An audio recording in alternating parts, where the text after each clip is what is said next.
to be successful in life, you want them to be doctors, you want them to be pilots. So yes, and yes, of course, I bet you, whatever we want to do in our life, we always need backup from God.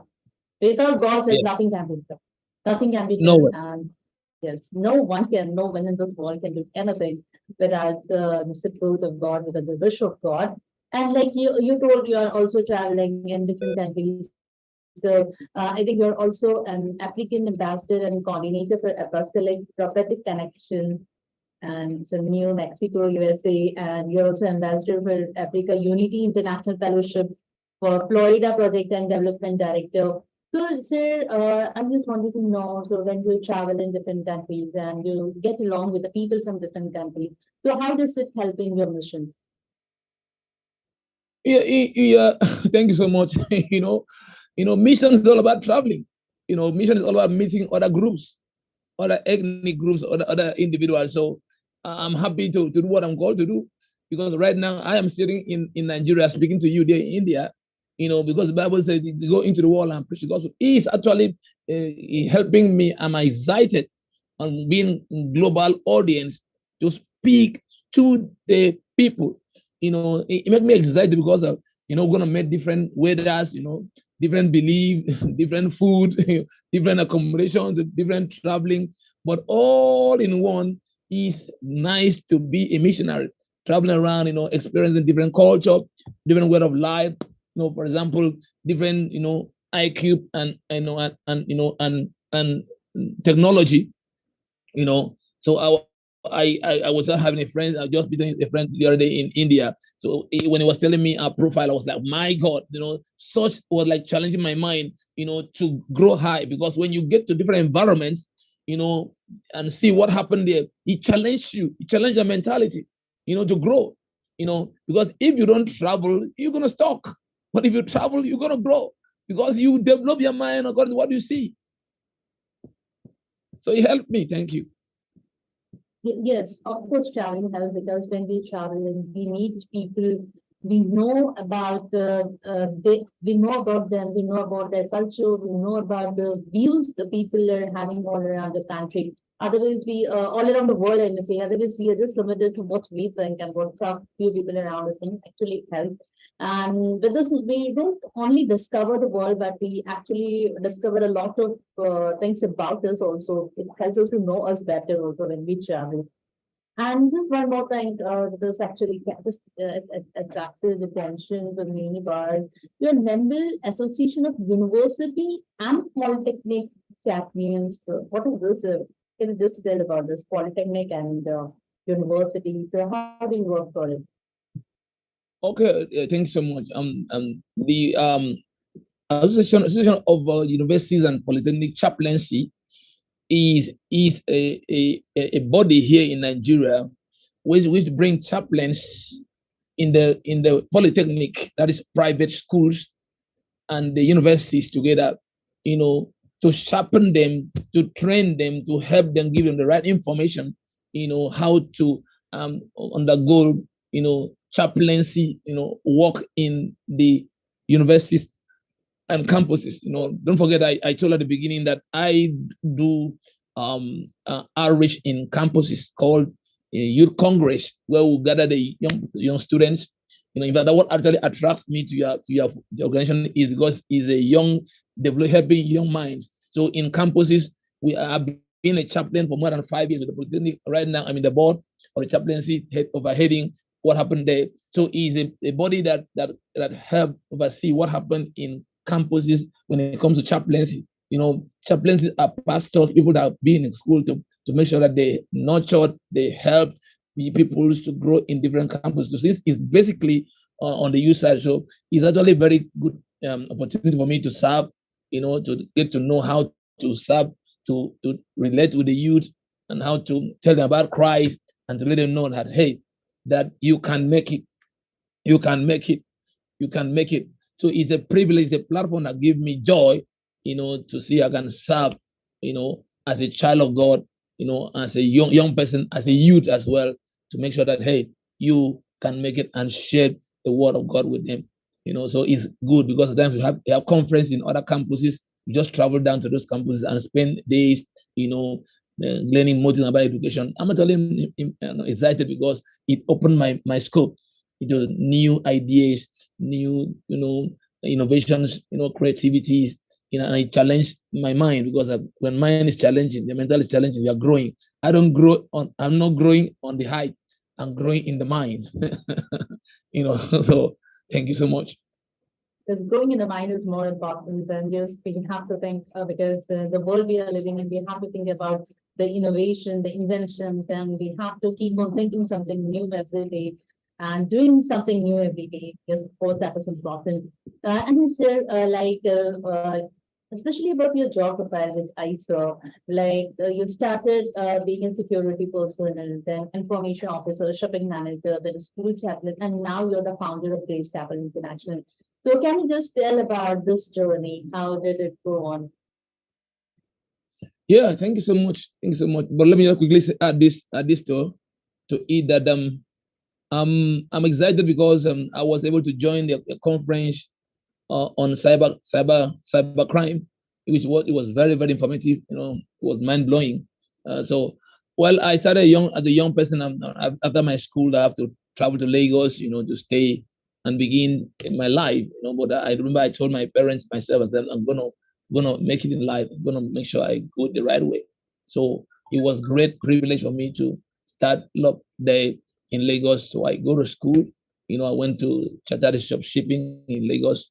After then I was able to get a job in Dosun International Limited as a shipping manager and clearing officer. So that was what helped me to grow. But it's quite challenging for me. It was quite challenging, but I like it because I lost my parents, my dad, when I was 20, and all this was able to go through it when I have no father to back me up. But I made up my mind that I will not join the bad gang.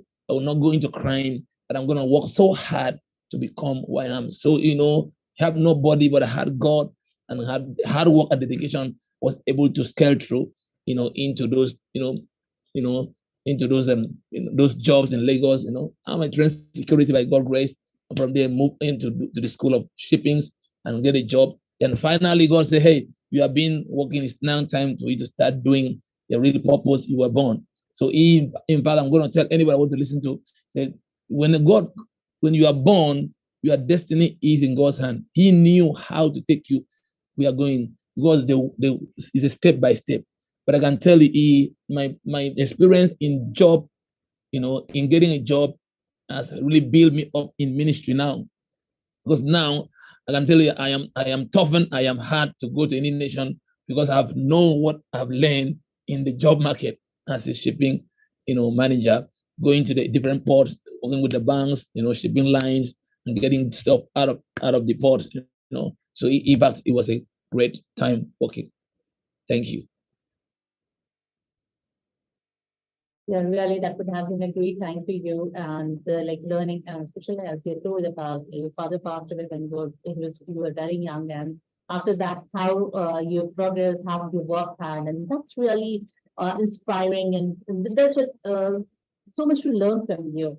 Like at such a certain at such a young age, you have taken up the responsibility, you have worked, you have studied, and it is because of your hard work that you are at this position that you are now, and that's really salute to you. So, and sir, you told about like yes, you're working along with so many countries around the world. You're working with so many missions.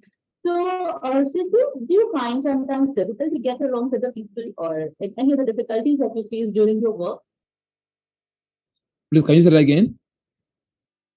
I was asking when you're working with the people, and especially like you are traveling to other countries also, and like you told about how you're working, how you're helping people. But do you find any difficulties while working with people? Any kind of Yeah, challenges that you face? yes. Why not? But let's be frank to the one answer. Because even though you stay with your parents, with your siblings, with your brothers, you have challenges. Because we are wired different way. So the way the Nigerian thinks, the way African thinks, the way Indian thinks, the way American thinks, the way European thinks. But the good news there is you need to understand and study and research their culture, their way of life. In fact, there is no success without challenge. So whatever you go through, you need to work hard. Right now you are in the night, I'm in the daytime. So I have other meetings to attend. You have other meetings to attend. So now the essence, for example, is different. But I'm happy because right now I'm able to ask you, say it again. So whenever you don't understand something, you ask questions. You see that? So it works in different countries. Like when I was in Ghana, for the first time, the food was not actually, I never eat that kind of food. But I was there in the restaurant and they brought the food. And my host was like, hey, this is the best food for our visitor. I was like, oh, wow. I never tried before, but I was like, hey. But at the end, when I was eating the food, I was not actually, feeling getting along, but I was excited, because I know I'm not at home. As a missionary, there's a lot of things, challenges, maybe flight ticket, delays, ticket, airport, long queue, and for example, cancel of flights, immigration issues, customs, these days now, some people are just put on the line, they check you, and so many things. And but I totally believe in God that we're gonna get into the ambassadors, rounds that we just fly without those issues. But there's challenges. Whether other people are sleeping, you're on the long flight, up and down, business, transactions, check documents, and all those things. For example, cultures and language. For example, I'm actually believing God to learn French and Spanish and Portuguese to add to my knowledge. So I'm able to access to others part of the Spanish world and the French and the Portuguese. For example, because if I'm going to the Brazil, I need the interpreter. If I'm going to France, I need interpreter. If I'm going to Spain, I need interpreter. So you see now, so it's a challenge. So I'm going to enrolling for a school of language to get those things out of the way so that I'm able to go along with the missions God has put in my heart. Thank you. Yes, so thank you for that. And yes, really, like when you travel, yes, of course, there's some of those challenges. In fact, in a country like India, if you just travel from one state to the other, we face this kind of challenges of, like you told about the food, the languages. We face and then for other countries, of course, you're going to face all this. And it is about how we take up the situation that we go ahead in life. If we get tense, if we get have so much of stress, then we can never succeed in life. Of course, we need challenges. We need to know, we need to learn how to overcome it. Answer one more question, sir. Like, yes, you have a lot of achievements. You have achieved a lot in your life. But according to you, what is your biggest achievement? The biggest achievements? My biggest achievement is knowing God. That's my biggest achievement. Is knowing God. Because without Him, we can't do anything. I did not achieve anything by myself, It's Him that make me to achieve what I'm achieving today. I'm not even achieving not yet. I'm not attaining yet. I'm still at the process, pressing on. So my biggest achievement is knowing God and allowing Him to be in my life, accepting Jesus. That's my biggest. There's nothing. Don't forget, there's nothing. Because after this, there's another life. If you allowed me to speak in the John 3:16, the gospel of the world that He gives us, believe on Him should not perish. So I am who I am by Him. So my biggest achievement in life is to know God, that He is my creator. He died for me and resurrected. So once I get that, then it's more than gold and diamond to me. That's my great achievement. I never get anywhere to yet, but I know that I love Him, I know Him, and with Him, I can get to any scale in life. Yeah, that's interesting. It's very good to know. In fact, very few people will ever see us. Whenever we ask about achievements, we go for the personal achievements. Of course, the knowing about God and getting close to Him is being not that God is the creator. And it was such a unique answer coming up from you. And thank you so much for such a wonderful answer. Yes, of course, one more question. When we go ahead in our life, and especially like you, when you are going on so many missions, so obviously there must have been people who are supporting you. There must be people who are inspiring you, or there must be people who are your mentors. So would you just tell us about some few people who are your mentors or who are your supporters? Say that again, so I will not miss what we're saying, please. So, would you like to share about your supporter or your mentors or people who inspired you? Yeah, yeah, yeah. To God be the glory, Thank you so much. My greatest mentor will be Jesus Christ that died for me.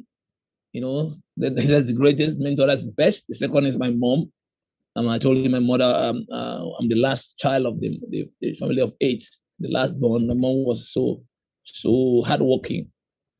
That was able to stand in for us. I said, whatever you want to be in life, I'm going to stand by you. But suddenly, when I was 30, I lost her. Then I had other people like teachers, like mentors. I would not fail to mention. Like a mentor that taught me in missions, Reverend Inka Yusuf taught me in missions. There are a lot of people that come along my way that have been great blessings to me, in diasporas and outside. So I want to really appreciate that. Without mentorship, you're gonna miss it. Without mentorship, you're gonna miss it in part of destiny because there is no mission, there's no assignment on earth that God has not, no man has done. Nobody do anything new. There are people that have done what we are called to do. It's like, for example, now the IDYM television. There are other television stations that have been exist before you guys. So you need to study, understudy others, and allow others to speak to your life to guide you, so you can get to where you are going. Paul said, Timothy, study to Paul was a father mentor to Timothy. So you see Elijah to Elisha, Jesus to disciples.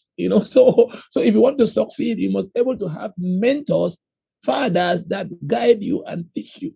So I had mentors around the world. I had mentors that teachers, mentors that are entrepreneurs and philanthropists, and I have preachers, prayer warriors, and have financial mentors. I have all because I want to succeed.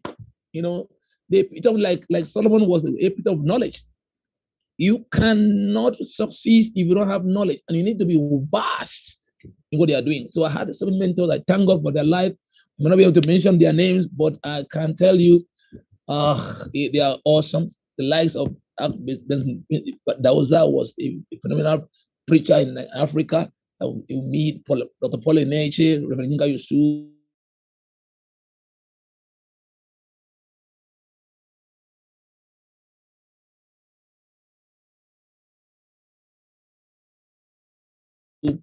Max Murdoch. So many of them in India as well, because I was looking at how populated population India is. They are still moving with innovations. So I'm excited to say that and well, we talk about sponsors. God is the one putting the heart of man to help in what we are doing. So he's the number one sponsor, and God will really bless those that want to sponsor what we are doing for us in Jesus' name. Thank you. Thank you. Thank you. So, answer one last question before leaving, before ending the session.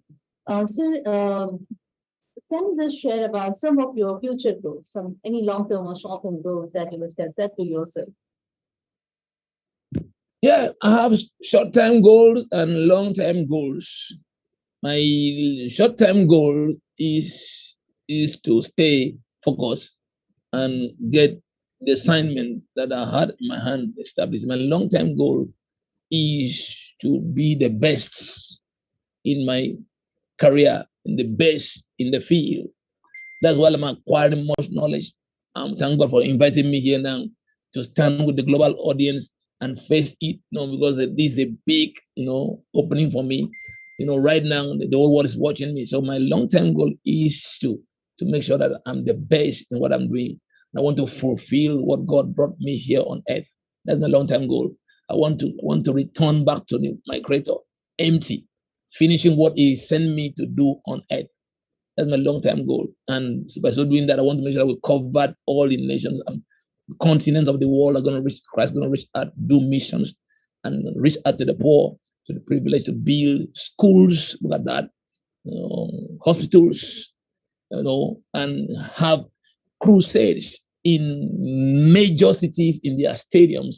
And I want to see 500 billion souls run to Jesus. 500 billion souls. 500 billion souls sign up and lift their hand for Jesus. That's my long goal, because that is what going to give me joy of living the planet Earth. Like Rana Bonke, like some of the top evangelists in India, want to see 500 billion souls, responded to the gospel of Jesus. and see lives taught. The poor get the gospel preached, feed them, and help them to become who God wanted to be in life. Thank you. Thank you, sir. And we hope that all that we wish for will come true one day. And especially like you're very hardworking and of course you will achieve whatever you wish for. And so before leaving, one small message for all the audience who are watching us now. Yeah, my message here is I'm very excited, delighted, number one, with the CEO and the management team of IDYM, igniting dreams, young mind. My God, my God, my God. I will say the Lord bless you guys. Such a privilege, such a vision. Because right now my dreams are igniting right now by the question they're asking me. So he put me on a high spot to think better. So I want to tell everyone that connect around the world today that if you dream it, you get it. If you dream it, you get it. If you dream it, you get it. God said to Abraham, as far as you can see, as far as you can see, I will give you for inheritance. The problem is not God. The problem is us. You have to stretch yourself out of the box. Think big, because when you think big, God's gonna make it happen. You are what you dream. You are what you dream. So anyone listening to me now, there is no project on earth that started big. Even CNN started in the room. Now it's going global. So my word today for everyone listening to me is, for with God all things are possible. Dream it, you have it. If you don't dream it, you can't get it. Forget about the challenges, forget about the trial, just persevere and stay focused, be prayerful. When the time comes, God's gonna connect you and make your dream come true. Don't quit. Winners don't quit. Losers quit. Winners don't quit. Quitters don't win. So make sure you put your heart and don't look back, and it will be a success story. I'm not arriving yet, but I'm still pressing on. I know with God, all things are possible. Thank you. Yes, sir, everything is possible, and that was a very wonderful message that winners don't quit and quitters don't win. And with this, actually, we come to the end of our session. But before leaving, sir, I would just like to tell you short about IDYM, Igniting Dreams of Young Mind Foundation.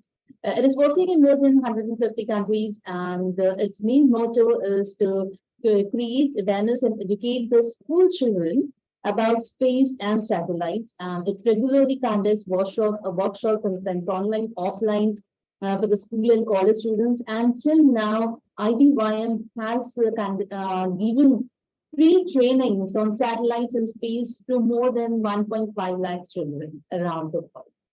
And it is working in many countries. So this was in short. In fact, there is much more to talk about, but this is in short about IDYM. And thank you very much, sir, for joining with us and sharing your inspiring story with us. It was really great listening to you and knowing about you, and especially about your mission that you're working on. And once again, I say that our prayers and best wishes are with you. Thank you very much, sir. And also, thank you to the founder of IDYM Group of Companies, Ravi Shankar, sir, without whom the show wouldn't have been possible. And the CEO, Dana Rasmi, and the CMD, Zinat Ma'am, who have been working around the clock to bring back-to-back sessions on ITY. Thank you, sir. Thank you, Vanna. Thank you so much. Thank you so much. Lastly, before I go, I would like to say that I'm here in Nigeria to make sure that IDYM is established in Nigeria. At the same time, anyone that wants to support our missions around the world should contact you guys and get our contacts, and we are here. But I want you guys to know that this very project should be established in Nigeria, even the television station here, so that we can be able to help our young people get to their top. Thank you.